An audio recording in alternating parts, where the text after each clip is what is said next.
का सलाद बनाता है बिना मसाला का। टेस्ट भी बहुत अच्छा है, शरीर के लिए भी बहुत अच्छा होता है। इधर करना है इसको, इधर ऐसे छीलना है।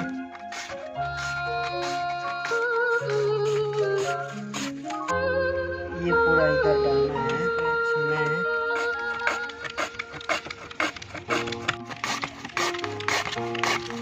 अभी इसको इधर डालना है। अभी प्याज करना है।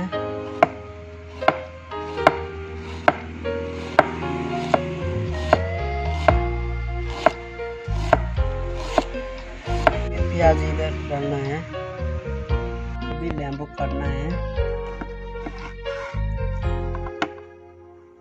इसके ऊपर डालना है। अभी नमक डालना है। अभी इसको अच्छे से मिक्स करना है।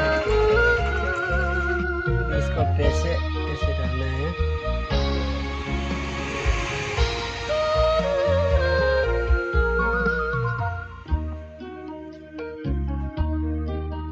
ये पूरा हो गया।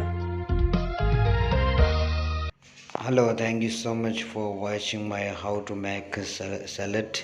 More video will be going to upload. Please subscribe, share, like, comments. Thank you.